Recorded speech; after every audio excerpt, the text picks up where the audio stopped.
Good evening, everybody, and welcome to the Community Forum on Criminal Justice and Community Partnerships. A couple of logistics. Please note the emergency exits. In case of an emergency, please just exit through the doors in the back or off to the side here. Restrooms are out in the back and to the left. And now it is my pleasure to introduce Mayor Bill Ewell.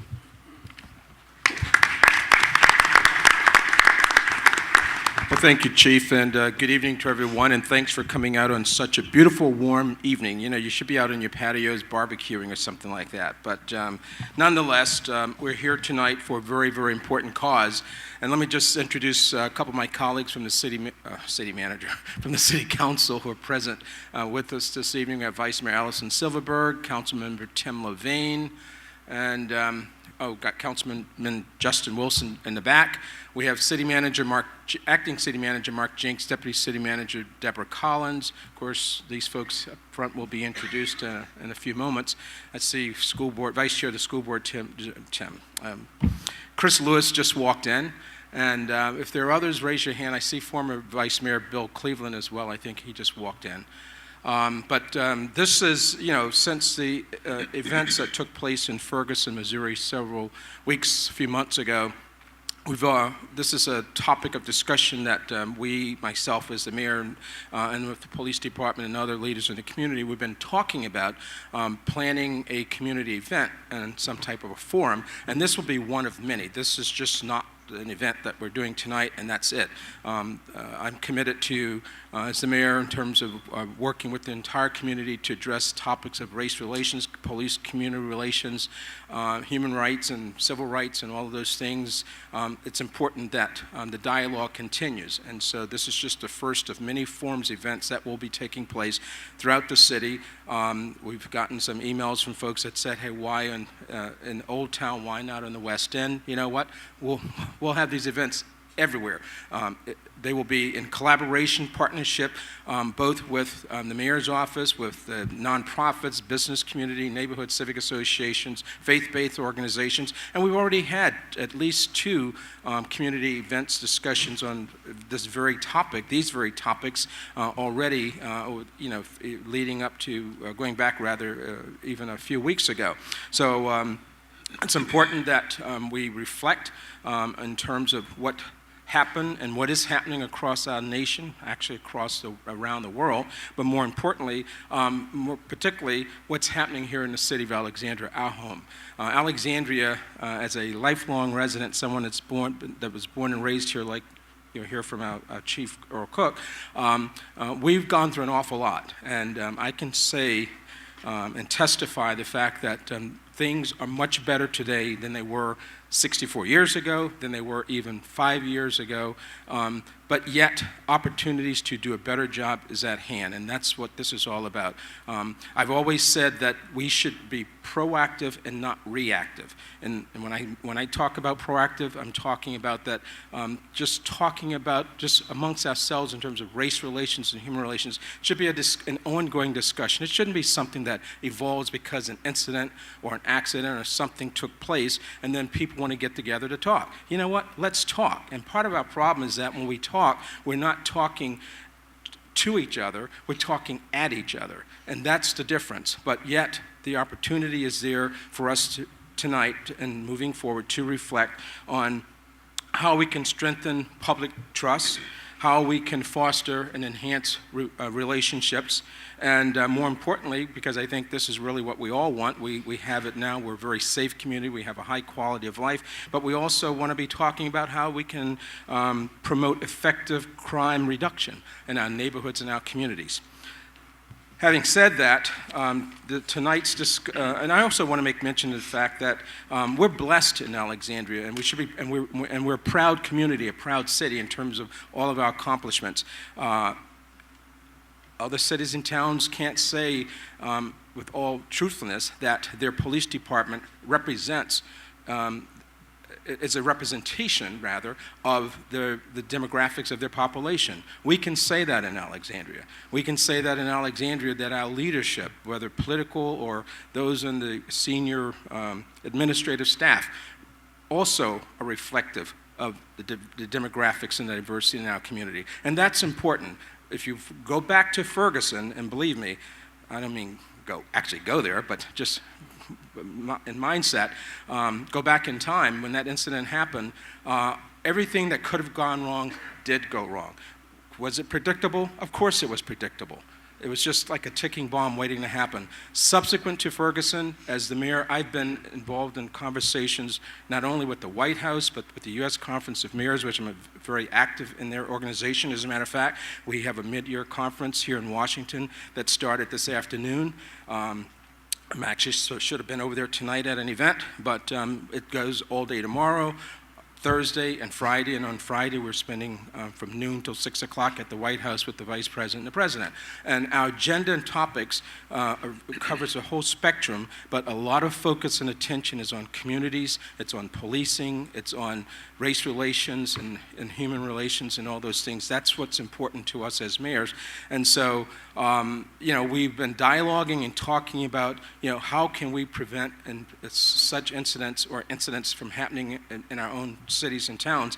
But again, you go and reflect on Ferguson. There was a population that was 90+% African American, where the police department certainly did not reflect that demographics. And but we're also in Alexandria, we have a lot of programs in place that we're very proud of in terms of dealing with our youth in the community. And you'll hear about a lot of those tonight, and that's really what this panel discussion is going to bring forth, is to talk about all of the wonderful things that we are doing, whether it's working with our youth, the young adults, job training, employment, education, before and after school program, what we have through court services, our mentoring and so forth. Just started a mayor's bullying prevention initiative a few months ago. That's taking off, and we're working to get that message throughout the entire community. Those are just examples of things that we have in place. We have a police department, the men and women in uniform that do an outstanding job in this community 24/7. And they have been doing it for an awful long time. They do a lot more than just police, but they're networking with the young people in the community. They're giving back. They're helping to make a difference, whether it's toy drives, clothing drives, a lot of things that they have done and will continue to do, partnering with organizations. Our sheriff and our firemen, likewise, have been participatory in a lot of these initiatives. And that's important because the slogan, Black Lives Matter, but you know what? White lives matter, brown lives matter, blue lives matter, all lives matter. And that's the message, that's what's important. And in Alexandria, for a city like ours, in terms of how far we've come to be where we are today, and I'm proud to have been part of history, being the first person of color in 2003 to serve the city as its mayor, and I'm sure the chief will say the same thing in terms of becoming the first African-American police chief. We've had a first African-American city manager, we got an African-American city attorney, but you know what? That's really not what it's about. It's about us as a community, as citizens, continuing to come together, work together to address issues of mutual interest. And so it's about the fact that we need to have pride, respect, and love and care for each other. Not just us as citizens, but it's a two-way street. It's citizens to police, police to citizens. And I can say without a doubt that certainly the unfortunate incident that happened in New York and Brooklyn with the two police officers is something that none of us want to ever see repeated anywhere in this country, anywhere in the world that involve public safety officials. But again, it just simply means that while they're out there protecting us, we have a responsibility as citizens to likewise be protective of the men and women in uniform, and to do that, again, in partnership and love and respect. So now we're going to, the topic tonight is Community Forum on Criminal Justice and Community Partnerships. We have panelists that will discuss these various types of partnerships that exist and what can be done to enhance involvement and dialogue with residents and business people. But before we get started, and I'm going to introduce our Misters of Ceremony in a few moments, we also want to acknowledge two volunteers who are with us tonight who are serving as impartial note takers. So I want to give thanks to Noreen Boutar, and if she's here, please stand or raise your hand. She's in the back. She's a coordinator of the Substance Abuse Prevention Coalition of Alexandria, and Adrian Fikes, who's the executive director of the Parent Leadership Training Institute of Alexandria. And they will help produce a summary of tonight's meeting that will be posted on the city's website by next week. And again, this is one of many events that we'll be having. It's about dialoguing. It's about continuing to make Alexandria an example, a positive example for other cities and towns to want to follow. And I can tell you already that as I've been networking with my mayoral colleagues from around the country, even before today's conference started, mayors were calling me and saying, hey, talk to us about what you're doing in Alexandria. And when I go to conferences, I was at the U.S. Conference of Mayors meeting, annual meeting in Dallas in June. I was at the National League of Cities Conference in Austin in November. And it just amazed me to sit in a room with 300-400 people on topics of community policing, police relations, and to hear people talk about the challenges that they face, and they have no idea how they want to going to begin to solve and work through those issues. And I'm sitting there scratching my head saying, well, wait a minute, we do this, we do that, And so, again, when I talk about being proud, we do have a lot to be proud of, but you know what? We still have a lot more that we can do and be better at, and that's what this is all about. So with that, let me introduce our friend Julie Carey from News Channel 4. She's no stranger to us. She's been Mistress of Ceremony for many programs in the city, the Mayor's Annual Unity Breakfast in past years, and the Scholarship Fund. She's a resident of the city. I'm looking over here. I thought you were. She's a resident of the city. Her children have gone to our schools, through our public school system, and she's a very staunch supporter and a good neighbor and friend. So with that, Julie Carey.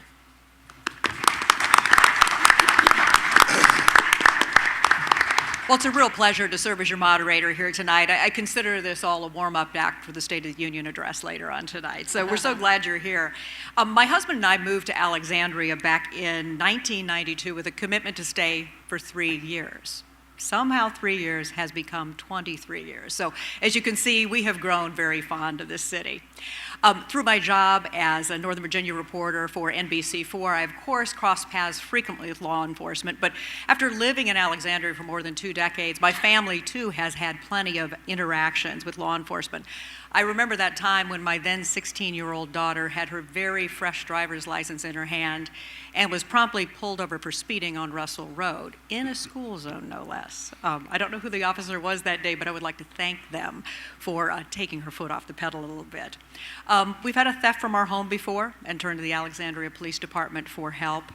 And as my kids worked their way through ACPS, the school resource officers gave both them and my husband and I peace of mind on many occasions. And while this doesn't quite count as a law enforcement interaction, when Hurricane Sandy was barreling toward the city a few years back, and I went over to GW to pick up my sandbags for my basement that was bound to flood, who was putting those sandbags in the car but Sheriff Lawhorne? So I tell people that Alexandria is really one of the biggest small towns I know. And I think that's why it's very important for us as we're packed into this 15 square mile city to come together from time to time and have these conversations. So it's wonderful to see you all here tonight to participate.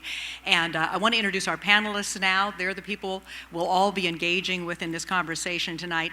I'm going to introduce them one by one, and they will each just say a few things about their role and responsibility in the city. And I'm going to start with the from the Public Defender's Office, Melinda Douglas. Good evening. It's nice to see all of you. I'm the Chief Defender for the City of Alexandria's Public Defender Office, and we represent poor people who are charged with criminal offenses who can't afford an attorney. We represent children in juvenile court. We represent adults. We represent people on charges anywhere from the least serious to the most serious. My office is staffed by 9 other lawyers, a licensed clinical social worker, 2 investigators, a score of interns and fellows, and that's us. And recently a healthcare advocate who I would like to talk about if I get a minute later. Thank you. We'll turn next to the Director of the Office of Human Rights, Jean Kelleher. Thank you, Julie, and good evening, everyone. I'm the Director of the Office of Human Rights. The office and the Human Rights Commission were created by law in 1975. We are a civil law enforcement agency. We're charged with enforcing federal, state, and local anti-discrimination laws. But more than enforcement of the law, we take pride in our community relationships. Working with the Commission, we work hard to establish deep roots in the community so that if something does happen in Alexandria, we can count on those relationships.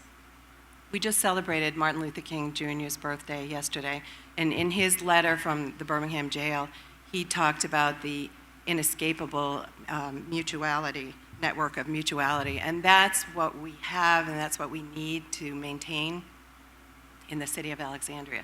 So I'd like to talk tonight a little bit later about the relationships that we have specifically with the law enforcement community. The Chief Probation and Parole Officer, Lisa Stapleton. Thank you, Julie.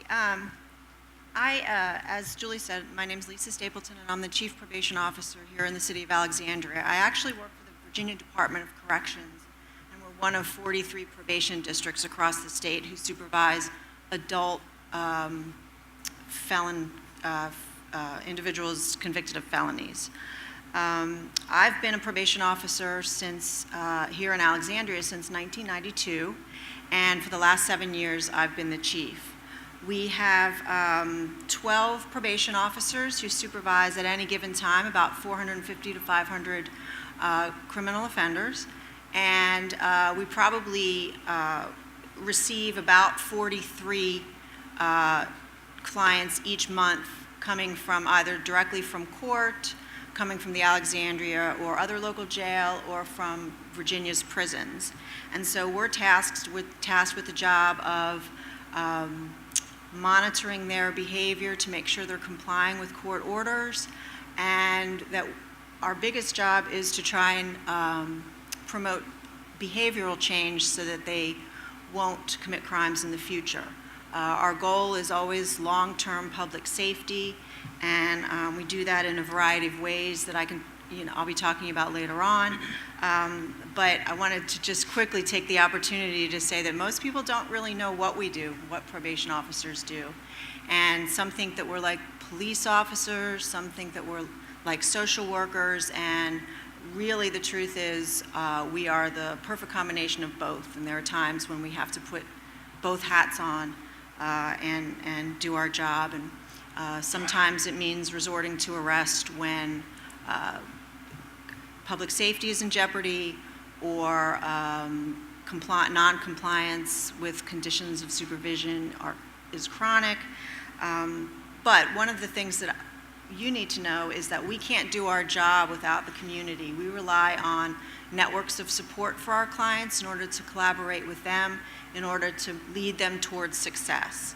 And so that's, we collaborate with all the people you see sitting here. We have partnerships with all of them, but we really need to strengthen partnerships with the citizens and the community and the families and supports for our clients so that they can maximize the likelihood of their success. Police Chief Earl Cook. Good evening, everyone. Welcome and thank you for coming this evening. I'm obviously the police chief in the city of Alexandria, and I will tell you it's my absolute privilege to lead a very modern and well-trained police force, 304 sworn officers and 137 civilians, and about 75 regular volunteers to help support us to provide our primary mission, and that is the safety and security of the city. This type of forum, I think was needed today and going forward to strengthen our ties and hopefully our partnerships and trust within the community. The things that have been happening the last 3 or 4 months in our country are obviously very disturbing, and I think this type of forum, hopefully, and communications in other ways going forward will help us build on what we have been trying to build on for the last 20, 30 years dealing with community policing. And I think to some degree, community policing has been institutionalized into our practices, our rules, our regulations, our policies, whom we hire and how we proceed when we go forward. So I think that'll be evidence as we go through, as we get to know each other better, and for those who already know us, and I look forward to the dialogue tonight. Sheriff Dana Lawhorne. Good evening. I'm the sheriff for the city of Alexandria, the elected sheriff, so that means I work for you, and I'm directly accountable to you every 4 years. This is my home. This is where I grew up. Just like the police chief and our chief prosecutor, Mr. Porter, this is our home, and we take a lot of pride in serving our community. I retired from the Alexandria Police Department after serving 27 years, and I ran for sheriff in 2005, and I've been the sheriff 9 years. When I ran for sheriff in 2005, I had 5 things that I told the people that I wanted to do. One of which was to improve the relationship between the Alexandria Sheriff's Office and the community. And that's what I have focused on in the last 9 years, and hopefully you've seen evidence of that in the last 9 years. That's what we strive to do. Community service is important to us, whether it's working with young people or seniors. To us, it doesn't really matter. We just love to serve the community and do that in the best way we know how. The one thing I would say about how I run the office is that I just believe in being very open and transparent. I've always felt that way, even when I worked at the police department, that I was on the people's payroll and that I really had no secrets and I shouldn't have secrets. And that's how I run the sheriff's office as well. The sheriff's office, as you know, the police chief is responsible for the law enforcement activities in this city, enforcement of the laws. I run the city jail. Our average daily population is around 400. We also have a federal contract.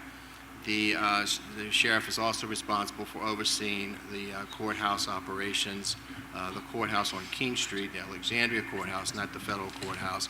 We serve civil process, transportation, and a few other things the sheriff's office is responsible for, but that's an overview of what the sheriff's office does. The last thing I would like to say is that I take a lot of pride in what we in our office, what we call the 3 R's. We preach this all the time, and that's respect, responsibility, and results. City Attorney Jim Banks. Good evening. My name is Jim Banks, and I'm the city attorney for the city of Alexandria, and I have the honor of having served in that role for the past 5.5 years. As the city attorney, I serve as essentially the general counsel for the city. That means that I provide civil guidance, legal support for the entire city operation and all of its departments. I have an office of 10 lawyers and 4 permanent non-lawyer support staff. We also have a number of interns who serve in our office throughout the year, usually anywhere from 2 to 4 interns. As the city attorney, again, I provide legal support for all of the city operations, and so specifically for the criminal justice operations, I and my office provide daily legal support for the police department, for the sheriff's department in regards to their hiring procedures, practices, internal policies and procedures, and really any legal need or support that they would have. And so, you know, I've sat down and met with the police chief today on various issues, and that's the kind of thing that we do on a day-to-day basis. And I look forward to engaging in this forum and hopefully answering any questions that you may have in regards to my office and our operation. Thank you. And our Commonwealth's Attorney, Bryan Porter. Good evening. My name is Bryan Porter. I'm the Commonwealth's Attorney for the City of Alexandria. And many citizens, when they hear that, the first question is, well, what is the Commonwealth's Attorney? And the answer to that question is, I'm the prosecutor for the city. Some states call them state's attorneys. Some states call them district attorneys. Virginia's old school, so we call them Commonwealth's attorneys because Virginia is technically a Commonwealth. I'm an elected official. I'm elected every 4 years, much like the sheriff. And that does mean that I'm responsive to the people, and that's why I consider it quite a privilege to be asked to be part of this panel, and I thank the mayor and the chief for that opportunity. It's very important, I think, for involved citizens like those in attendance tonight to come to forums like this and to hear what the people on the panel have to say and to listen to the concerns and outlooks of other citizens so that we do constantly have a conversation about what's going on. As far as my background, I'm born and raised here in Alexandria. I was born in Alexandria Hospital. I went to T.C. Williams. I often get the question, well, was I there when my father was the principal? The answer is yes to that question, many, many years ago.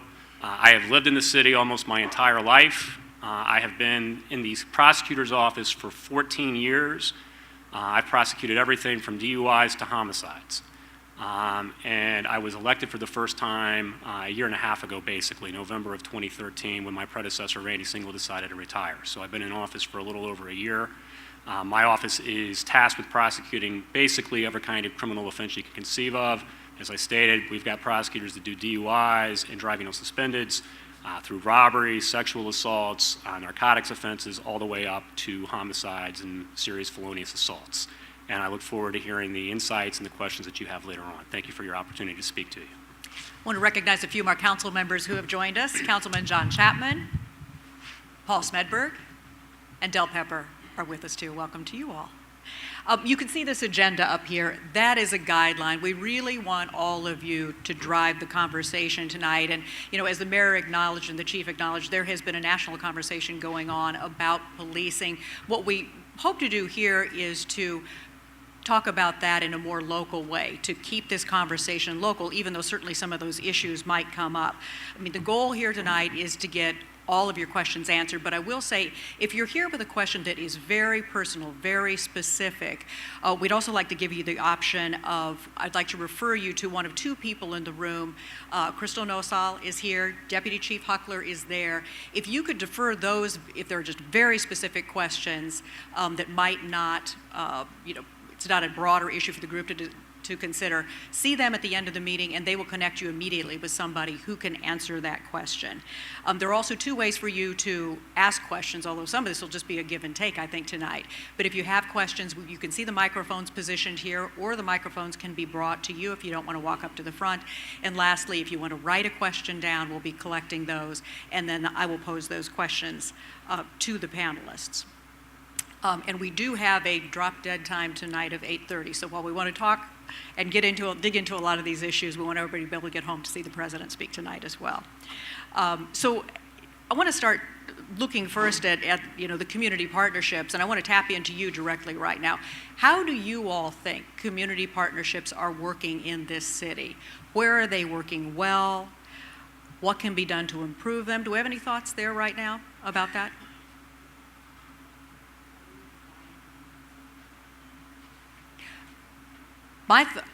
Let me ask the panelists about that, because some of you said that you wanted to talk about, I think you were talking about in probation, I'm interested. You mentioned the fact that you really need to rely on the community more.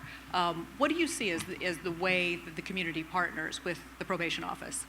Well, the community partners with us in a lot of ways, and it would be almost impossible for us to do our job if we didn't have partners in the community. But in a more general sense, one example is we have something called the Reentry Council, which began back in 2011 at the governor's mandate across the state. And that's where we bring together everybody basically who has anything to do with individuals coming home to Alexandria from prison or jail, and getting together and figuring out in what ways we can best prepare them to do that. And so that, we have all kinds of city agencies and organizations on that council, as well as private citizens, faith-based, members of the faith-based community, all talking about how we can help these individuals succeed. So as far as probation is concerned, I'm kind of looking at it from two ways, kind of to help us do our job as far as, if you're a family member or an employer of somebody who's on probation, it's great for our probation officers to be able to work and collaborate and kind of surround that person to help them get what they need. On a more general sense, we need public information. We need information from the public to try and figure out better ways of doing things and help setting up the resources to be available. I'm not sure that answers the question, but that's very specific to Jean, probation. you seem to have something you wanted to add. Yeah. Yes, I think it's important in the context of police and community relations, which is why we're here, to talk about the history of the Human Rights Commission involvement with the police department and the city of Alexandria. But what you may not know is that the executive committee of the Human Rights Commission 3 times a year reviews reports of internal investigations. And so cases that allege harassment, demeaning language, or excessive use of force are brought before members of the commission for review. The community often doesn't know about this because the cases are confidential, quite frankly, and you would want your name not to be released as well. So we don't know the names of the parties, but we're able to pick up on fact patterns and details. And a deputy chief is always at our meetings along with the internal investigative staff.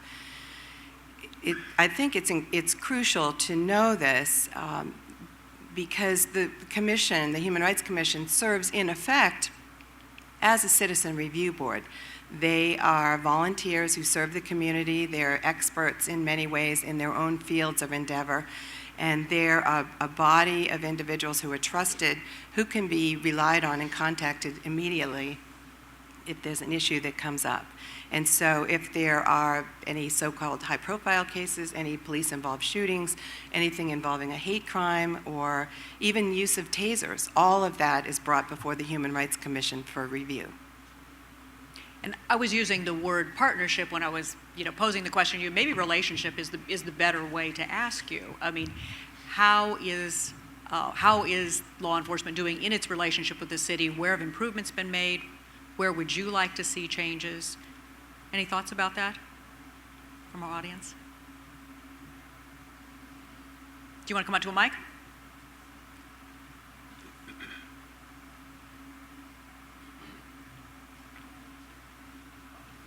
Ed Spar, I live on Wolf. First, I want to compliment our police force. I've had 2 incidents in my family. You people were responsive within 5 minutes, and I cannot thank you enough. So this is not a criticism of you. I have enormous respect for you. My question is the following. I've always considered Alexandria sort of a whole bunch of sub-communities. We're not just one. My little area in Wolf is very, very sort of close-knit. And I was going to ask you whether or not you agree with that, whether or not you see your role in terms of dealing with these sub-communities, if I am right, or if you disagree with me, that's fine also. Well, I think Alexandria kind of reflects the metropolitan region, actually, but we are an example of a very, very diverse community. We've been that way for quite a long time now, and actually we're growing even more so. So if you look at this kind of a patchwork quilt, if you will, of many cultures, a lot of diversity in all socioeconomic, ethnicity, race, origin, everything that you want to look at, foreign-born residents, that is Alexandria. But we do not police it as a separate unit by unit, neighborhood by neighborhood entity. It's only one responsibility for us. Many years ago now, we've started a strategic response system that really uses a lot of analytics on data analysis, crime trends, and what's happening, and we police and use resources off of that model. So sometimes people have asked the question, what appears to be one of the things that are common said, is to give more attention to one particular community than another, in a positive way. Or in a negative way, you have more cops in the ethnically or poor neighborhoods, and you're putting more there to either police or do something different in your enforcement pattern. Actually, our pattern is governed really more by science than that type of any type of bias or prejudice by community or district. We do not do that. So we move with the crime. Predictive policing, the modern sciences of trying to deal with that, we do a lot around that, around analysis and what's happening. So we move our resources constantly around the city based on that, not by any socioeconomic or any other neighborhood-driven type of policy. Because quite frankly, it's smart policing. We can't afford to be sitting someplace waiting for something to happen. We have to be much more proactive than that. So where the appearance may be we're in one more than one community than another at any given moment, that might be true. But if you look at it collectively, if you look at what we do over a span of time, you'll see the movement and the trending we do to follow crime and deal with crime as it moves about the city. Because it's an ever-moving thing. And sometimes drugs are up in one area, down in another. Sometimes disorder is more prevalent here than not. Sometimes we are predicting what we think is going to happen on crime, and then we're putting resources there. Other times we're actually responding to a crime trend. So it's an ever-moving, ever-changing deployment, if you will, and it's not designated by one type of policing or one section of the city policing. Any other panelists have a thought about that or any response to that? Anybody else have, yeah, you may have a loud voice, but we'll ask you to come to the mic. Well, I do have a loud voice, but maybe I should come bring it. I want to be sure people see me, okay? If you want to use that one. You see the panelists Yes. that way. My name's Jerry Foley. I was living right over here on Northwest Street, but now I've moved to the other side of Northwest Old Town. And we had a situation there. I would talk to people about it, and I had a hard time getting people to take me seriously. Is that an ice cream truck comes here making deliveries after 9 p.m. And, you know, this sounded kind of fishy to me. And recently, when I was last living there, things had changed, but this made me think, see, when I was in the Navy, that's how they got drugs on a ship, through pizza delivery. And I don't think normally, you know, if people are getting ice cream at 9 o'clock at night. I mean, I don't remember doing that. And so if it's made a change, I'm glad. But, I mean, I wish I had been taken more seriously, you know, earlier in the States. Any comments? Was the ice cream truck there today, or was it last summer? No, I mean, it was back earlier this year sometime, not today, you know. Okay. Well, that specifically I can't comment on because I don't remember that particular issue coming to my notice. But if indeed it was said that, usually our neighborhood officers, if you were in North Allentown, we do have cops officers who are designated to those particular areas. They normally would look into that and make some assessment for it. I don't know why they may not have responded to you if you said that, but usually that is suspicious behavior depending time of year and what we're talking about. So it depends on those type of factors. Well, they did come one time and talk to me, and they asked me, well, have you bought ice cream from them? Well, no, I didn't want to get involved in that way. You know, I was interested in seeing what they had inside. I didn't think that's my responsibility.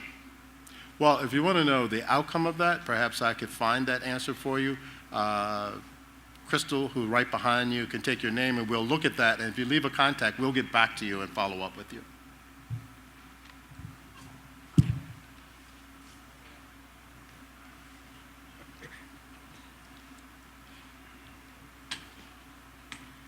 Hi, thank you. I'm Annabelle Fisher. I'm not a native Alexandrian. I lived here since 1999.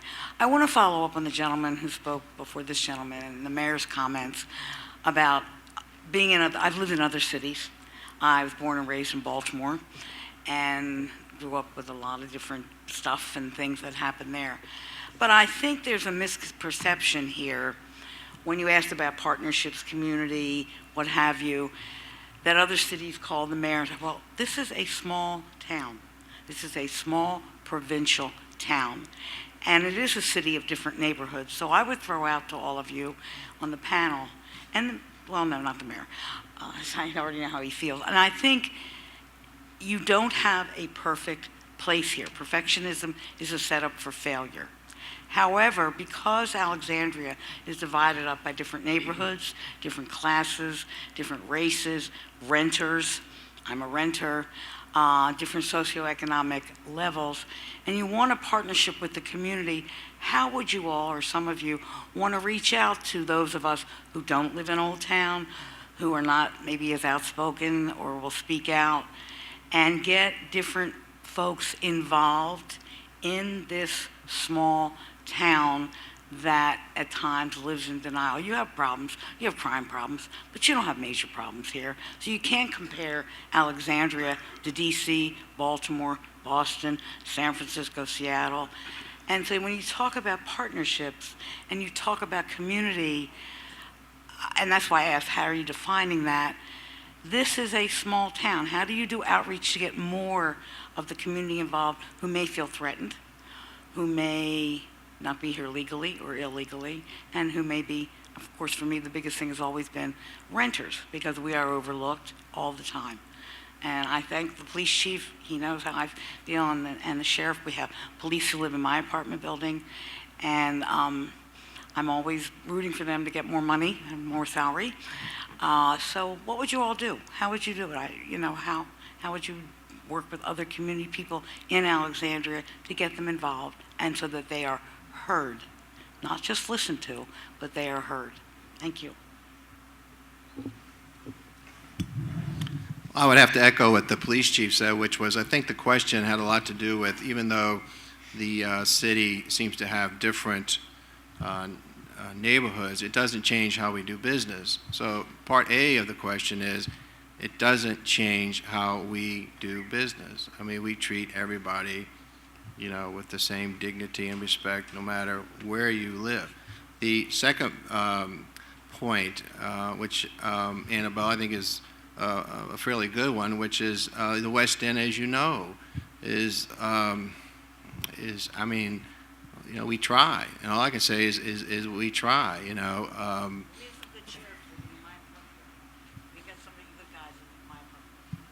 I'd like to hear that, but so it's not due to a lack of desire on our part. It's if you got some ideas and suggestions, I'm sure all of us would love to hear them, but it's not without a good try. I mean, I think we do tend to rely on social media. We believe that's a really good way for people to understand who we are and what we do. Again, I think if you go on our websites or you go to our Facebook accounts, Twitter, whatever, that you would see that it's a pretty open, we're both pretty open agencies, and we welcome feedback, and I really can't think of a better way to get it to us than through technology. So, face to face on the West End, I'm all for it.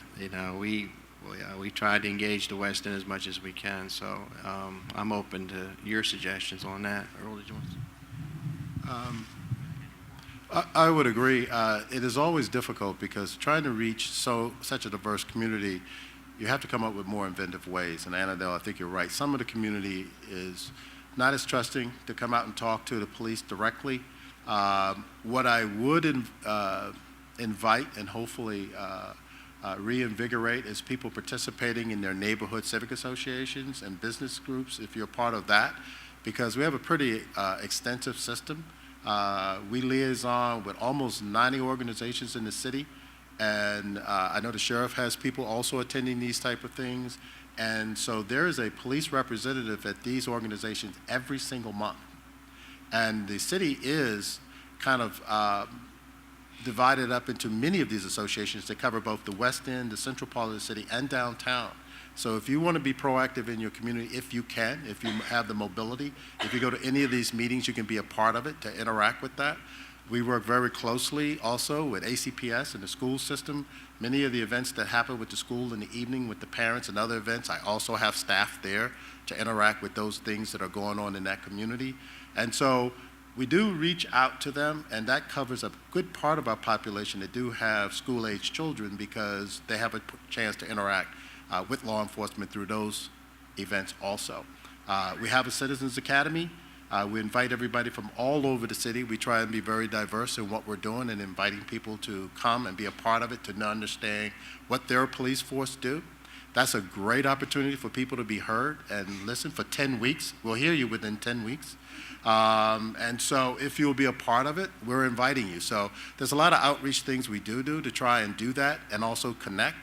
I know AHA, which has been a fabulous organization in outreach beyond just housing in the city. We partnered with them, which we talked about certain partnerships. And also, since we just finished the holiday season, both our department independently, and I know the sheriff has done this also, with food and clothes and drives during all the holiday season, Thanksgiving and Christmas and everything, that went to all sectors in the city particularly some of the less fortunate and lower socioeconomic facilities that didn't have as many resources, to get those things out to them. So we're trying to do outreach face-to-face with people and assisting the city and assist some of the nonprofits in helping people. Can I do a quick follow-up? With the change in the demographics that are happening in Alexandria with development and that's occurring in different parts of the city, how do you think that's going to impact? And I don't think Alexandria has an issue with other major cities have an issue with Alexandria does. With the change in demographics and development and younger folks coming into disposable income, older folks maybe moving out or leaving, is that going to change how you all have to, and city attorney Banks, is that going to change how you're going to have to refocus your thinking in policing and getting other folks involved so they know, hey, it's okay to speak out and you're protected and you're not. It's going to change as Alexandria tries to become a big city and have a development. Could everybody hear that? Let me just rephrase it as succinctly as I can. So, we know there's a lot of new development, particularly coming in the west end right now. Annabelle was curious about, how that's going to change policing and how you do outreach to the many newcomers that we may be seeing in the coming years. Okay, my name is Pat Troy. I'm a citizen of this great city. And first of all, I want to say I'm sorry I have to wear a cap because the lights are very strong on my eyes. But this cap I'm very proud of and have been for 35 years. Because these little symbols represent all of the law enforcement all over this great country that they used to come and visit and give these things to me. It represents 670,000 law enforcement that I adore and love and would go out and do anything to protect them and stand up for them. And that's what we need. You guys maybe can do one thing, and that is with your organizations and your schools. Teach the one word: respect for law enforcement. Please spread that word. When they pull you in, get out of the car, put your hands up. I don't care what it is, but they're pulling you in for one reason. But I don't want them going around, shoot more cops. I'm very proud of our city and being a city, southern city. I'm very proud of it.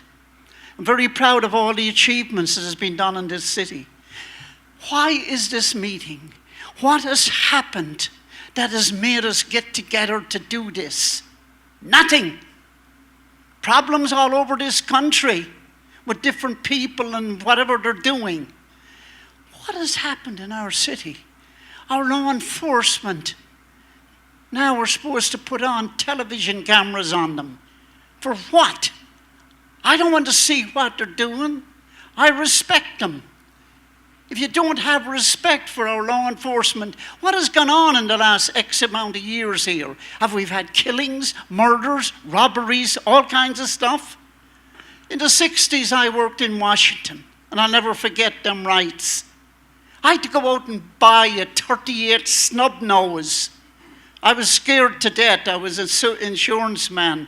Coming through this city, through Washington at 6 o'clock at night, and a curfew on in that city with the robberies and the burnings and the lootings and the killings that were going on. Just lately I saw all this stuff happening. I said, oh my God, is this what's going to happen to our city in Alexandria? But thank God it didn't happen. We don't need all these meetings to bring people. Thank you, Mr. Troy. Okay. Do you have a question? I have somebody waiting in the wings right now. No, Okay, I would thanks like for your them thoughts. to think But I think about this that meeting, thing. This Respect. meeting tonight, I don't believe the panel would say it's anything they had to have. I think it's something they wanted to have to give folks a chance for this conversation. If I could just take excuse me, I know it's coming to the mic and I respect her too. The question that was asked previously, I will also answer because you said that the expansion we have here and the growth. I don't think it changes our policies or practices very much.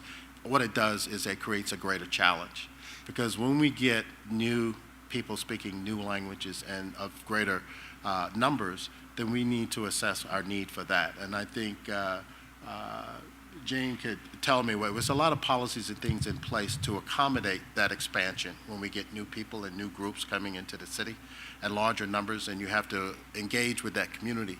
I certainly realized, because we're in the metro region, we are very much a part of what's happening in the metro region, and we have several minority populations, not just on race, but on ethnicity, that are expanding rapidly in the metro region.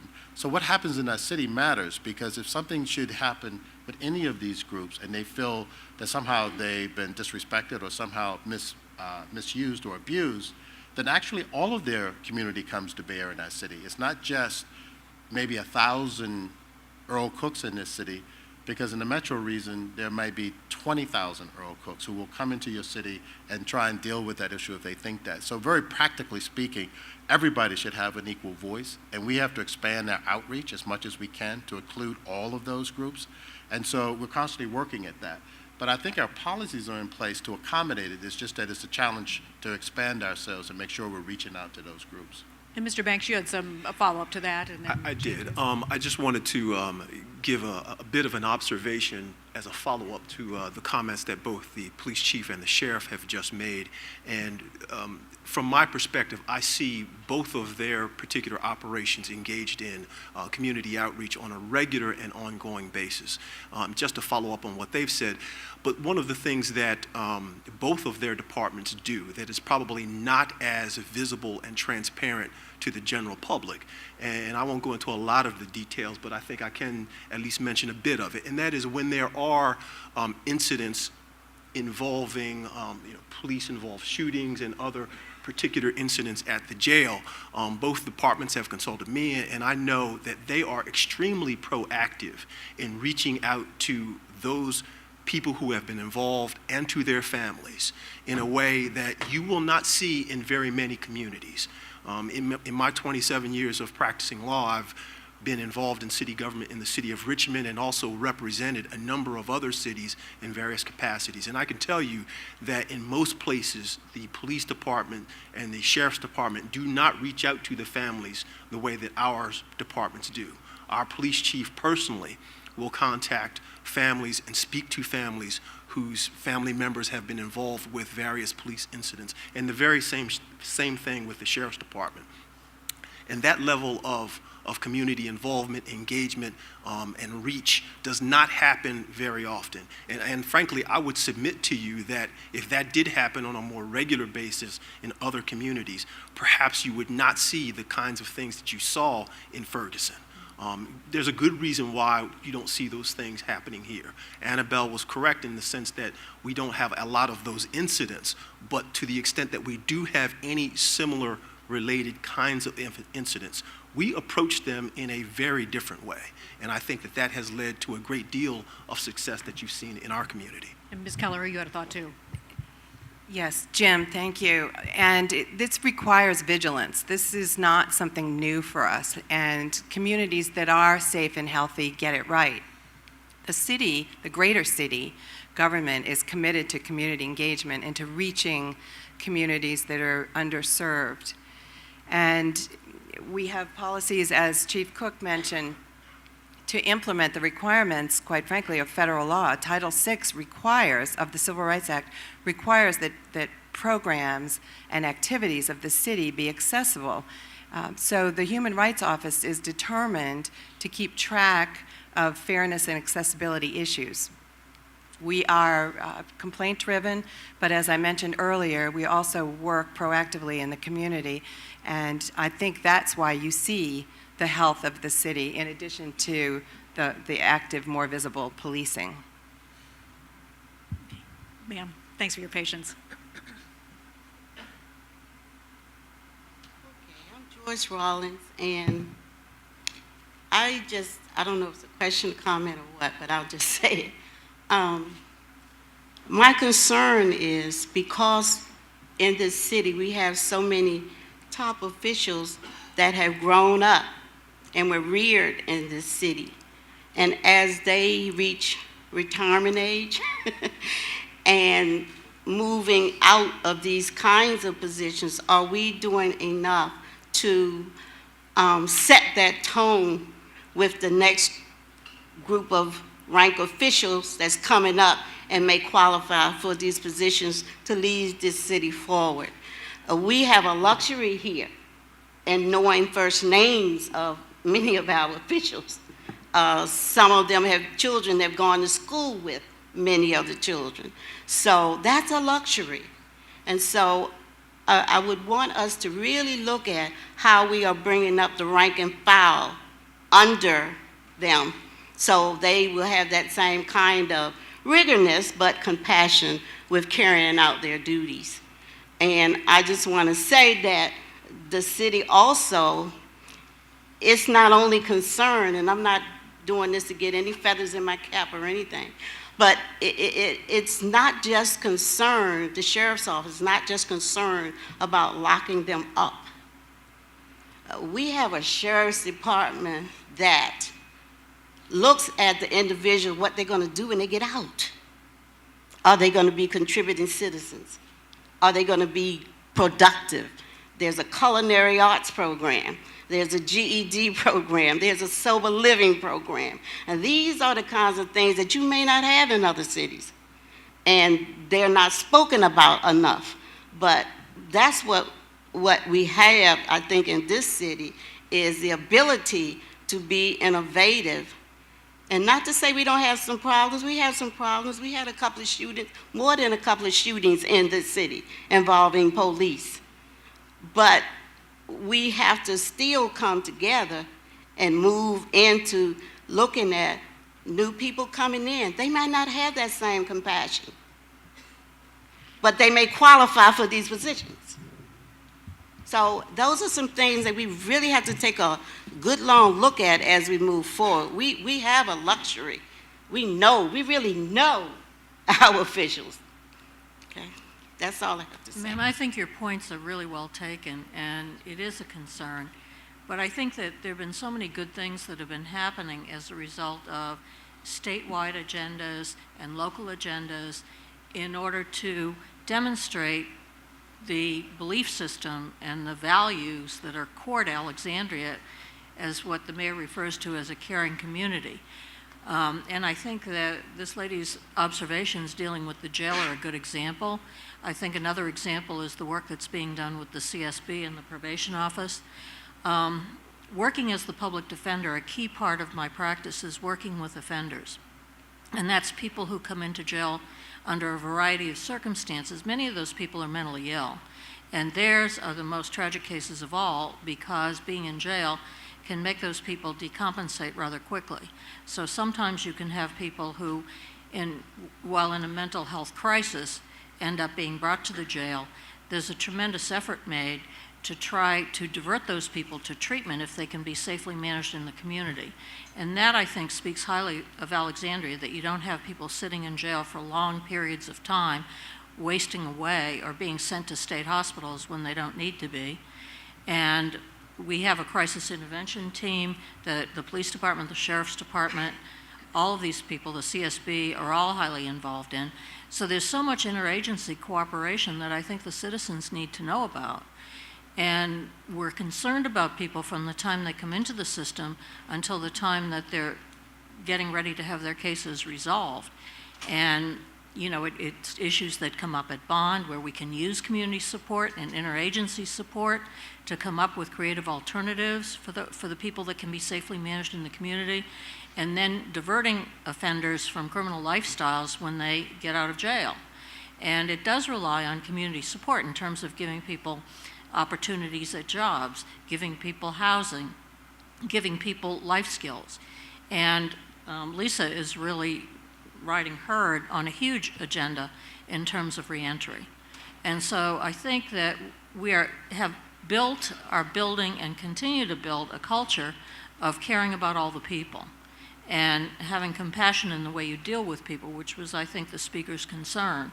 So I don't think it's going to fade away when all the dinosaurs like us happen to walk off the scene. I mean, I think that there is a culture that's been built. And I see it with people who want to get involved who are younger people.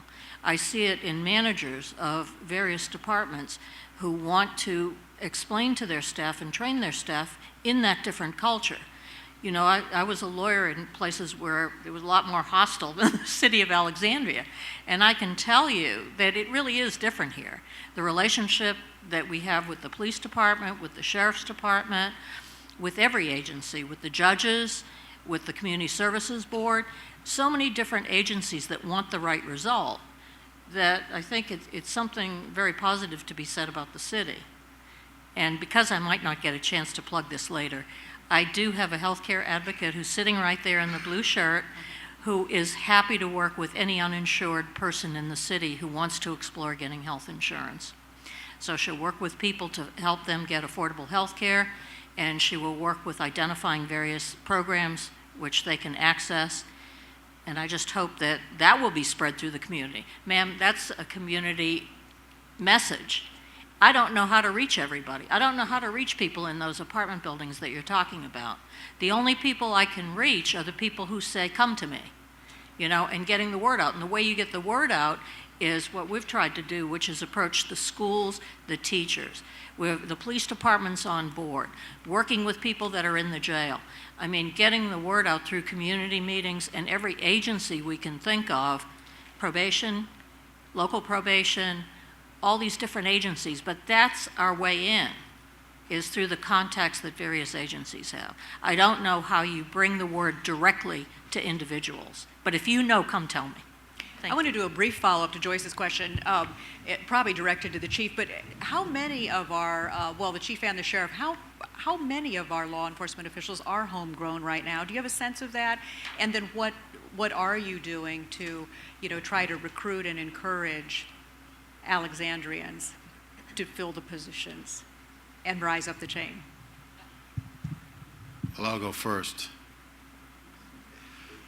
We are constantly trying to hire right now. I'm sure the sheriff has some of this also, because as was stated earlier, we have some old people and dinosaurs leaving, and they seem to be leaving pretty fast. We're in a transitional period, a retirement cycle. We have been for the last 3 years or so, which means actually, speaking for the police department, you have a very young police force right now. If you haven't noticed, those people out there driving around and securing your neighborhoods, a lot of them have peach fuzz on their face. They're very young people. They're young cops, and that's a good thing. And I can tell you that we do encourage Alexandrians as much as we can to work, play, and live here, but particularly work. But I can tell you, a lot of our officers come from all over the United States. Many of them up and down the East Coast. And Ms. Rollins, who was talking about what's going to be the legacy going forward. What it really is, the culture of what you've been doing for many, many years. I'm at the end of my career now, and when I came in and I looked at those dinosaurs, I couldn't believe them. And quite frankly, I couldn't wait for them to leave, some of them, primarily because I wanted their jobs. But we have the same people pushing behind us. They're ambitious, they're smart, they're sharp young people. I have a tremendous command staff behind me and of leadership and middle command and senior command. They're ready to carry on the legacy of the ethics and the values and the things that we want to do in policing in Alexandria. It brings up the real issue of hiring and then retaining those good people. Because once you have that core and you have those people who are believing and become loyal to your organization and believe what you want to believe, you want to hold on to them. We have a lot of sharp people coming behind us. I have absolutely no concerns about our legacy in the police department of service and people who care about what's happening in this community. So you hire good cops. They're not going to all live in the city of Alexandria, unfortunately. As a matter of fact, too many do not. However, they come to work every day and they're committed to the work that they do. And that's what I really need. I need good police officers who are committed to the work they do and who will follow our policies and our values and our ethics in this city. If they don't, they're probably not going to be working here. But I'm very confident and very proud to say we have a lot of people coming through now who are taking the leadership roles, who are our supervisors, our commanders, our senior command, that I think Alexandria should feel very comfortable they will continue this legacy of service to this city and care about what's happening. So I'm pretty confident about that right now. So I'll pass this to the sheriff. I think it's a great question. It's something that I know Earl, personally, Earl and I went to the police academy together in 1979. And we served together in the police force in many different capacities. And I will tell you, Joyce and Ms. Carey, that it is different. You can't deny that. You can't deny that it's different to live and work and serve in a town that you grew up in. And, you know, I look around this room, and I'm trying not to prolong the meeting, but you could go on and on and on about the people in this room. You look at Mr. Porter sitting back there, who I met when I was 13 years old at Parker Gray Middle School when he taught me. I look over there and I see Mr. Cleveland, who I met when I was attending Northern Virginia Community College when I was 18 years old. And I met him again when I was 21, and a brand new police officer working in his neighborhood, and how engaged he wanted to be as a community leader with the police. And last week I went through the drive-through window at the McDonald's with Mr. Porter in the car, and he was blurting through the speaker that he wanted 2 cups of coffee, and the girl came back and said, "Oh, good morning, Mr. Porter." I mean, where does that happen? But only in Alexandria. But so it is different. So what do we do about it? Huge, huge, huge challenge for all of us. To me, I like to hire locals. I make an effort to do that, and I know Earl does too. And because I do think that it's a pride issue for them. Not what Earl said is 100% accurate. It doesn't take anything away from anybody who didn't grow up here and who's a police officer or a deputy sheriff. But to go back to Joyce's statement earlier, you know, who's behind us, Joyce? And, you know, that's just a great question that, you know, I just don't know that I can answer. You know, I keep trying to talk Tim to move back to Alexandria. He grew up here, but he's established his life in Fairfax County. So, you know, the people who work for me, they're fantastic. I wouldn't take anything away from them because they didn't grow up here.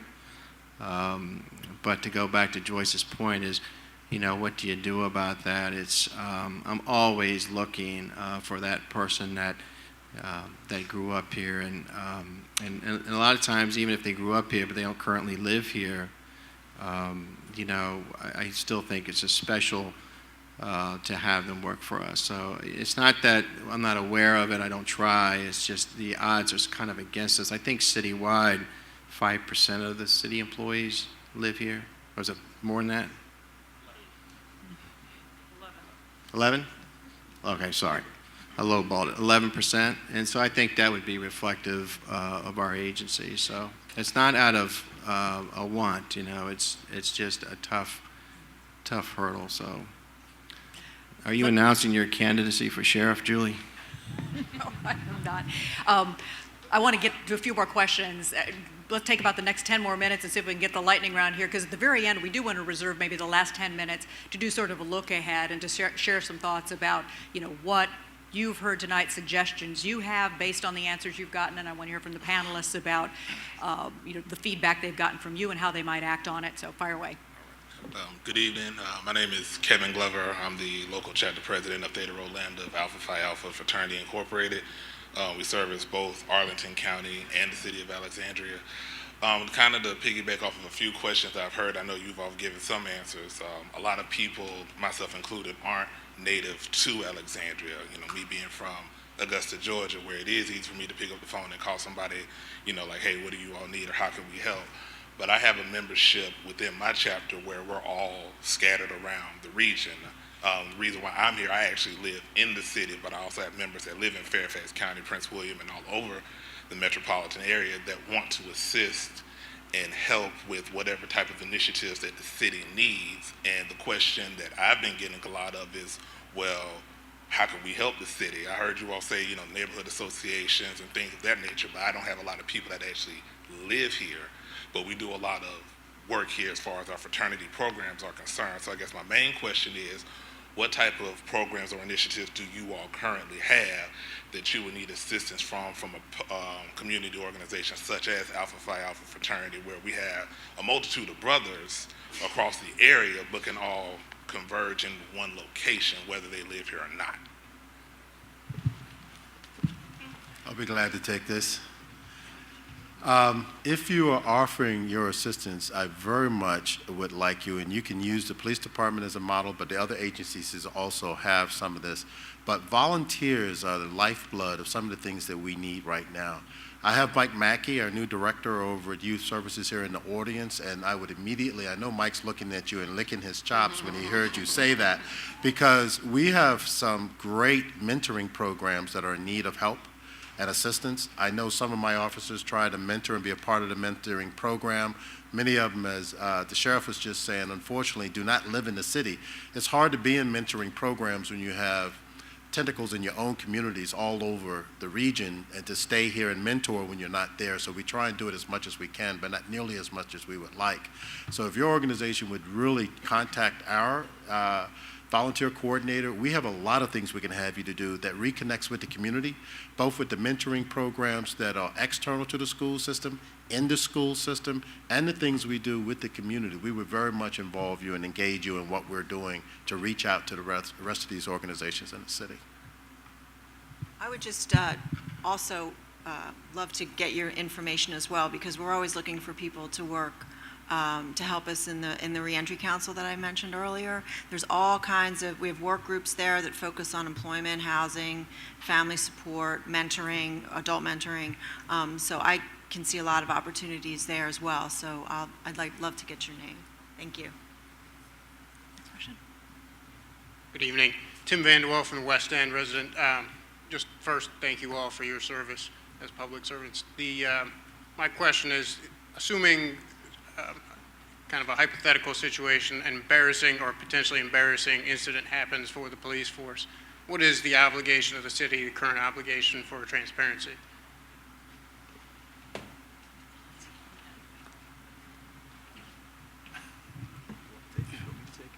You can begin. Okay. The city, obviously, we are obligated under a number of relevant laws to provide information to the public, one of which is the Freedom of Information Act request, which means that essentially all public business is just that, public. So most documents, reports, et cetera, involving public business are available or will be available to the public at some point in time. Beyond that, however, it's been certainly my experience that the City of Alexandria goes well beyond those sort of formal legal requirements, and we reach out as much as possible. Not always as much as some would like, but certainly I think we go above and beyond, and I can tell you beyond the strict basic minimum legal requirements for openness and transparency.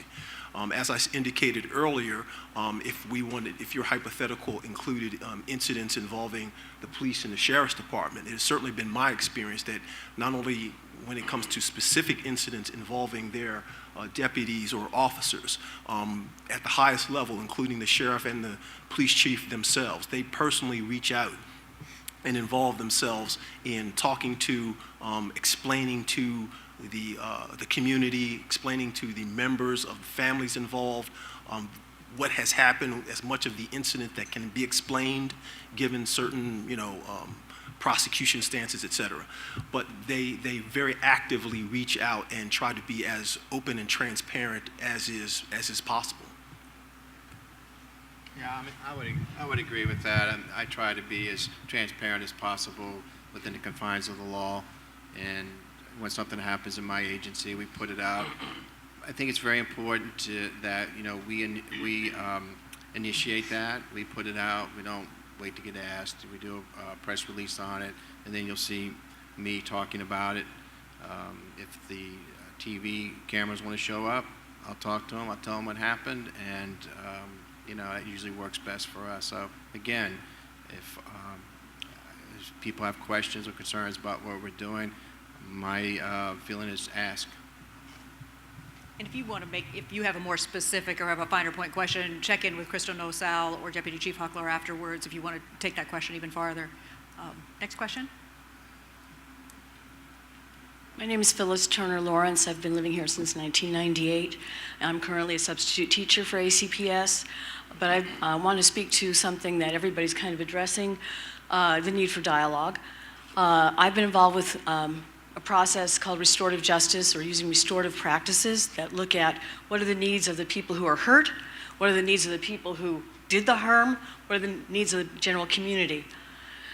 So in Fairfax County, I'm part of the Northern Virginia Mediation Service, and in Fairfax County, we have been working in the schools and with JNDR, the Juvenile Domestic Relations Court, taking cases of kids that are being diverted in the juvenile system, doing cases in the schools.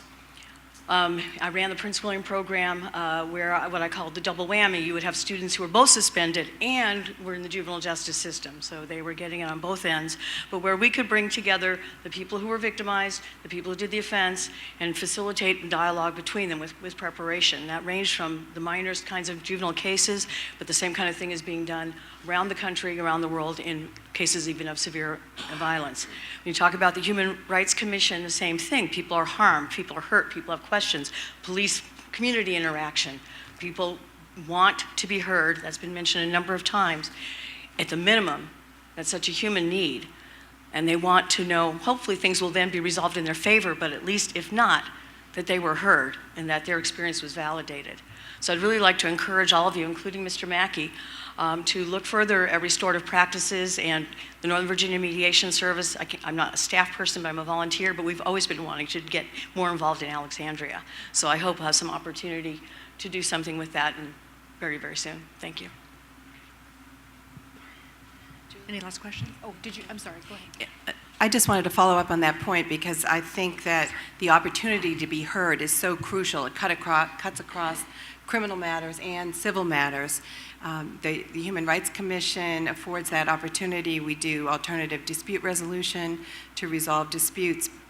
But what I really wanted to highlight is diversity as a strength in this city. Yes, it's a challenge. We have so many languages spoken here, and it's not incumbent on the city to provide materials in every language, but we must attempt to provide services and interpreters, sign language interpreters, foreign language interpreters, in as many languages as we can, as is practicable or reasonable. And so we're committed to providing that opportunity to be heard in native languages.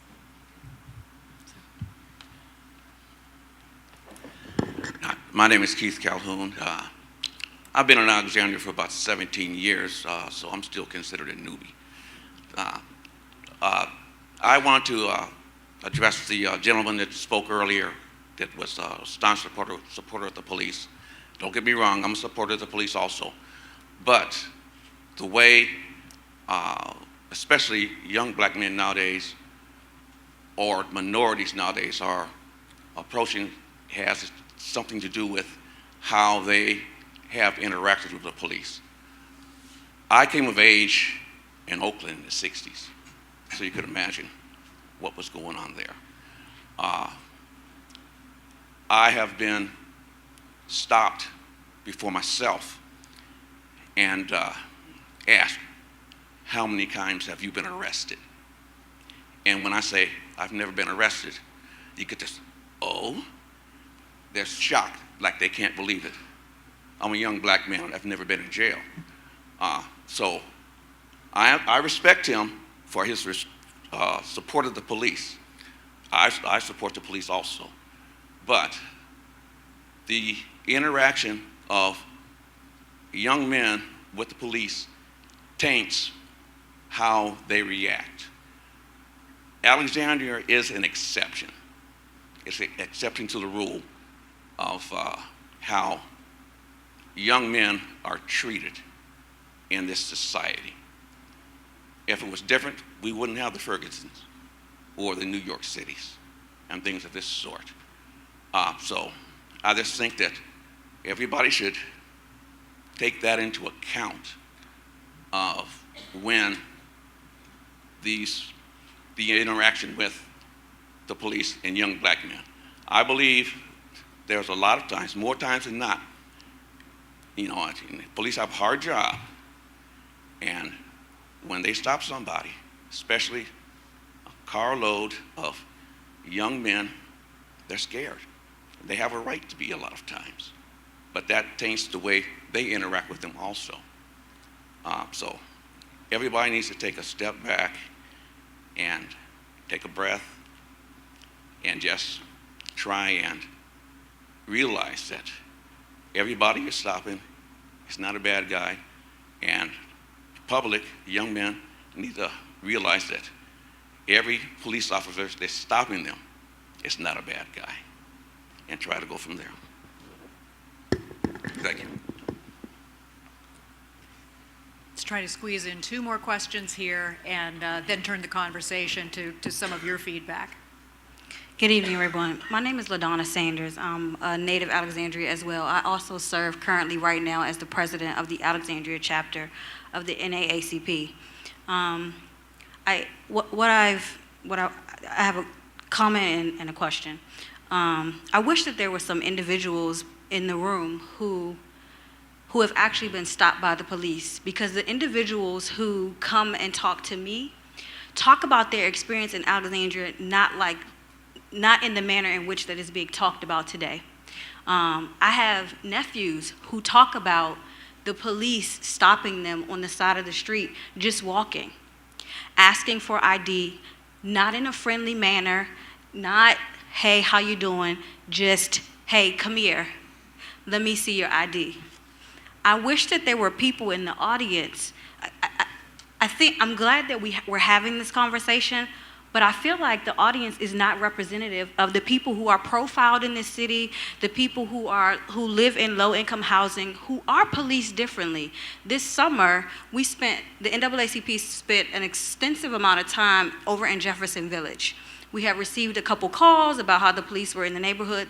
Granted, there were some things happening in the neighborhood, but one night I sat out there and the police may have just been doing a regular routine sort of come through, but when they showed up, it was almost like they had SWAT gear on. Everybody was dressed in black with helmets and those kinds of things. And not to say that something wasn't going on, but it happened.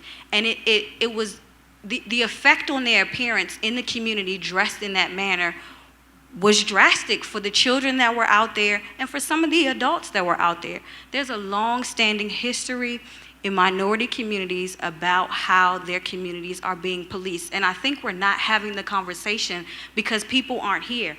A lot of the people that are here in the audience tonight, I could almost bet that they haven't had some of those experiences. And so even if it's not the officer's intentions, this is the perception that the people who I interact with and who come to our organization talk about. And so if you all are doing your best job, but I think that the feeling in a lot of the communities is not being conveyed here tonight because those people aren't here.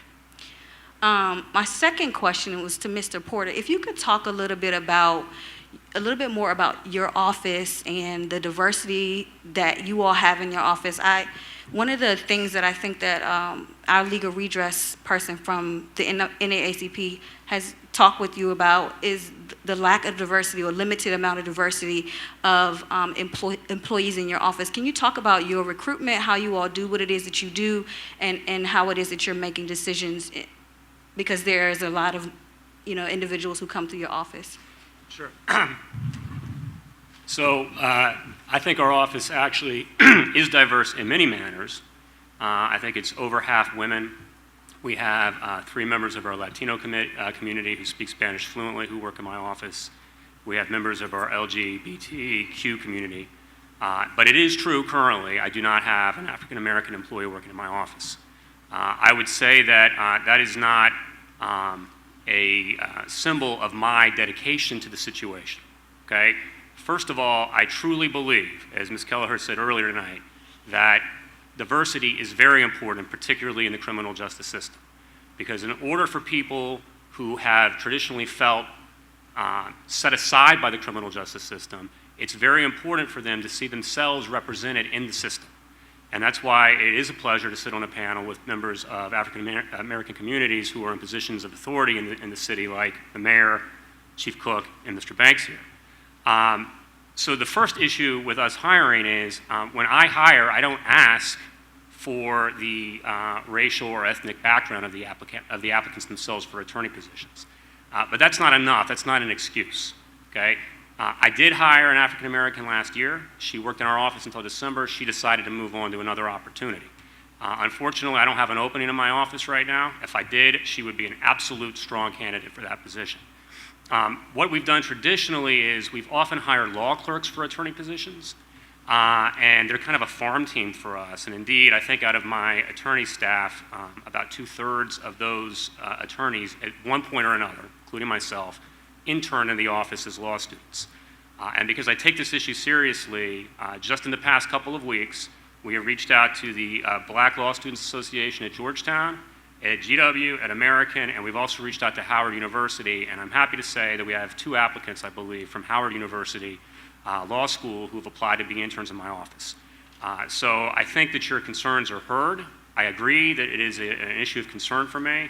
If I've been in office 16 years and never done anything about it, I could understand that you have a different opinion. I'm asking you to give me a little bit of time. We don't really hire that many attorneys. And with the budget the way it is in the city right now, if I lost somebody, I'd be surprised if I were allowed to hire somebody else. But I'm sensitive to the issue. I think it's important. I think diversity is a very important goal, and I'm working on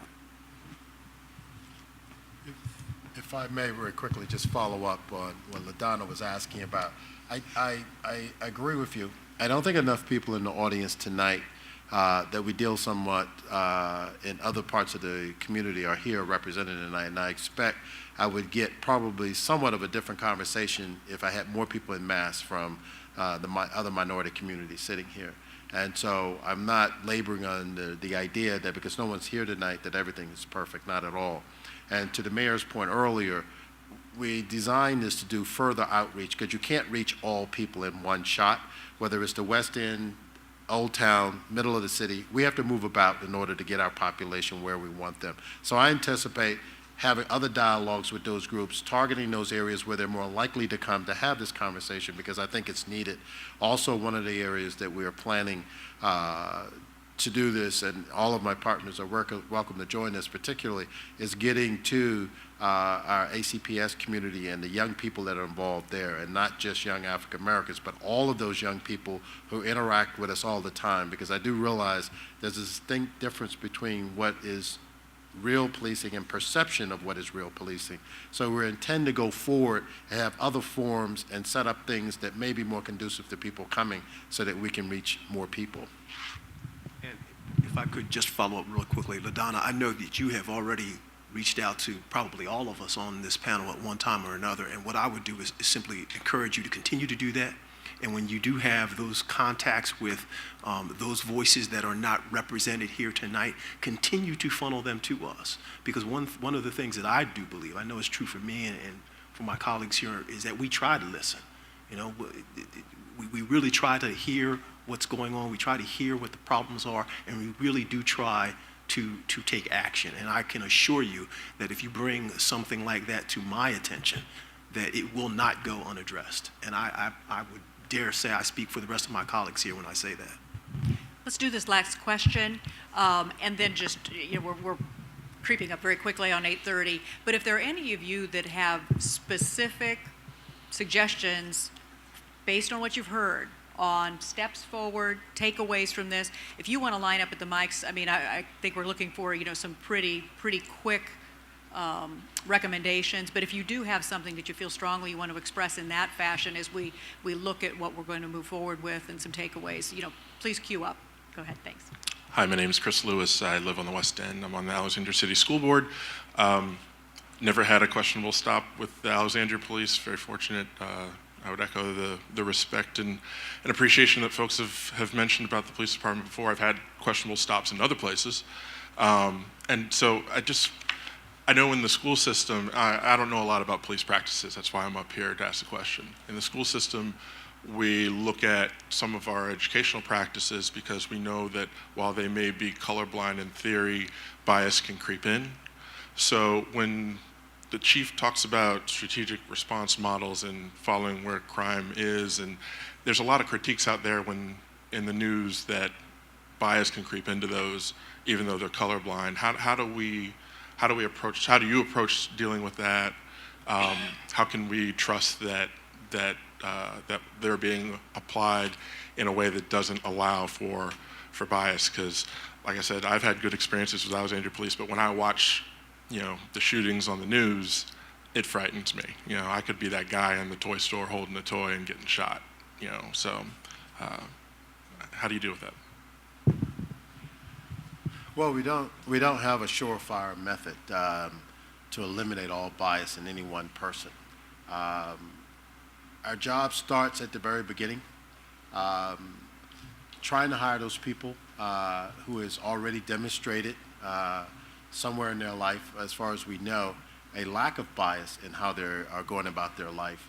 And then we train, and then we talk about what our values are and what they are. And then we set up internal accountability systems that deal with things when people are interacting people negatively, and you have thresholds that allow us then to pull that person aside in our system that automatically have them retrained or talked to or investigated because they're having multiple incidents with the public. We depend heavily on the public to tell us what is being done to them also. And then when you tell us something is done to you, to do an objective evaluation and investigation, and then do something with that person. Either it's retraining or it's elimination from our force. So we don't have a surefire method to get rid of bias. We just keep preaching our values, our ethics, and we train every year. Every year we train on diversity issues. We train on ethics. We train on how to help with the mental illness. We train on what to do when we run into people who are in the psychotic episode. Those are all kind of tactical tools to use, but also it deals with dealing with different people that you're encountering on the street. Whether it's the person is mentally challenged, whether the person has some sort of diversity that's different than yourself, we talk about that and train that every single year. Our people going into the academies are trained on it, and there's a continuation of that academy throughout their entire career. So the best that we can do to try and hold people accountable, and I think it goes to what the city attorney was just talking to LaDonna about, some of this is really a knitting with the community to feel comfortable to tell us if they're being mistreated, to feel comfortable that a particular person or officer is doing things that is harmful to the community. We then have a responsibility to check that out and be sure and watch that person that they're doing what they're supposed to do. So our promise is to try and train and stay vigilant on our people about what our ethics and values are, to deal with those people who are showing indicators that they may have some sort of bias in some way and do something about it, and to be very responsible when we get a complaint of anybody that's doing something that's biased towards one of our citizens. So we try and use all of those methods if we can, so that the force knows that we're always serving in an equitable way if we can. We have no way sometimes until that person demonstrates some sort of bias to know that it exists, but when it's there, we try to correct it or we try to eliminate it. I think we've all appreciated the good conversation and the very thoughtful comments and questions tonight. Just real quickly before we close, though, I'd like to turn to our panelists. In a sentence or two, any takeaways that stand out for you that you'll take back and try to take action on? One thing that I've been trying to do since I took over about a year ago is to be more involved, have our office more involved in community outreach, because I think it's important, since I am an elected official, for people in the city to know who my office is, who my prosecutors are, what we do, what our role is. A joke would be that, when I was when I started to run, the joke was, how many citizens have we stopped them on King Street would really know what the Commonwealth's attorney is, okay? And so we're trying to be more visible in the community. To some extent, I model that outreach program after the sheriff's decision to do the same thing for the sheriff's office when he took over back in 2005. We're not there yet. I think that the community is telling us tonight that they want more dialogue and they want more interaction with each of the panelists and the people under our employ. And that's one takeaway that I'm taking out of this meeting tonight, is that I need to do a better job of being out there in the community and letting people know what we do and how we do it. I guess my takeaway is similar to that, and it really keys off of LaDonna's comments, and that is I want to make sure that me and my agency, that we are truly receptive to hearing the criticisms and not assuming that because we don't hear them on a day-to-day basis that they do not exist, and then making every effort we can to hear those criticisms from all parts of the community, and then to effectively investigate and act upon those criticisms. That's my takeaway. I would say my main takeaway is I'm glad I invited my staff tonight because they're here and this is a great experience for them. They need to hear this type of dialogue, and so I'm glad that they came. For me, Mr. Lewis brought up an excellent point about bias creep, and when he said that, what I would have said is that you have to actively manage for that. You have to look for it and know it when you see it. And as the boss, that's my responsibility. And don't think that I don't, when I see it, I don't like it. And that's what I preach to my staff. They call me a micromanager, but I say it's just being nosy. And so that's part of my job, is to be nosy, to go around, see my employees, talk to inmates, talk to people in the community, talk to people at the courthouse, hear what they're saying. Feedback is critical to what I do and how I manage. And they know I hear things and it comes back to me, so they better be on their toes and they better manage the same way of what I expect from them. And I think they know that, and they do a pretty good job of it. So my takeaway would be that I think we can continue to improve on what we're doing, and definitely get out on the West End a little more, Annabelle, and I promise you. You hold the meeting, I'll be there. Okay. Well, I think there's two main takeaways for me. I think it's a reaffirmation that we felt this all along, and we do have a lot of support in this community for public safety in this city of Alexandria. It's most times a two-way love affair for that. But one of the things that is the most dangerous in the terms of the takeaway, and we see it towards the ends, is some of the later comments, is complacency is really the killer of your organization. We can't afford to be complacent, and we can't afford not to deal with all of the community, and those who feel least served are going to need additional help to brought into the fold, to have a dialogue, and to change both real and perceived interactions that we have going forward. So we don't sit on our laurels. There's a lot of work to be done to be the best police force that we want to be.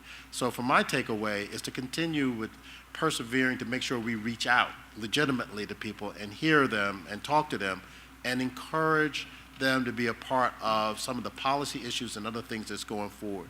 We have some big items coming up now that are going to be around policy items in policing.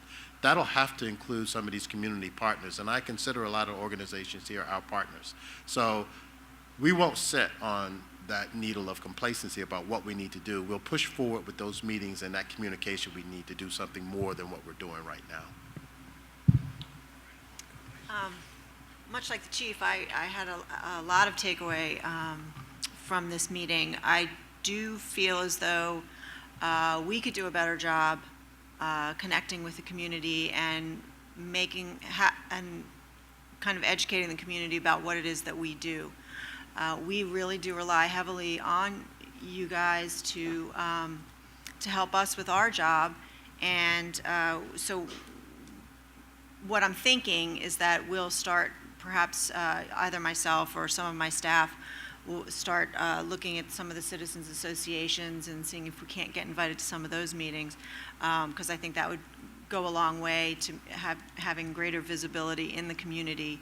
And the other thing I was thinking about was, while I think to myself that, you know, the clients we get, we don't have control over who comes to us. The judge brings them to us, the prison sends them to us, but we do have decision making, we have discretion in ways we make decisions, and so thinking of looking at the ways we make decisions, and is there bias in the way we make decisions, and sort of look at that moving forward. I think I will focus on redoubling efforts to assess social conditions in the city. I think, as all of you know, with budget cuts over the last several years, we've all really focused on our core mission, and whether that is investigating cases, filing formal complaints. But I think this community piece is so crucial, and to find ways to work with organizations like the NAACP, like the fraternities, renters associations, civic groups, and really just to keep an eye on the community, to take the temperature of the community, to tout diversity as a strength in Alexandria, and to continue to find ways to promote fairness and accessibility for all Alexandrians. I think that what I would take away is trying to identify as many ways of reaching people, and one would be to talk to this lady afterwards if she has time, but going to meetings and finding out ways to really reach people and not relying as much as we do on agency contacts. And another thing is to reconsider the issue of restorative justice. I think that we've talked about it in the past, and there's a change of guard. There are new people, and we may be taking another look at it, or at least I would like to take a look at it and discuss that with my colleagues in the room, because I think it's really worth thinking about and looking into again. Thank you for that. I want to apologize for taking you all into overtime, but thanks for your patience in staying. And on behalf of the mayor and the panelists, I just want to thank everyone so much for investing your time here tonight and really investing in Alexandria. And if you go home and watch the State of the Union after this, you get extra credit for civic engagement tonight. So thanks again. Everybody drive safely. And if you do have specific questions, see Crystal, see Deputy Chief Huckler. Good evening, everybody.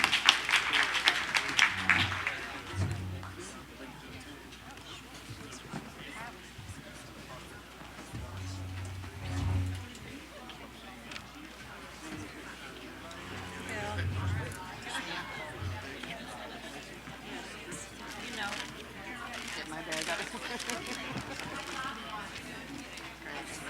Good to see you, Lisa. Mr. Mayor?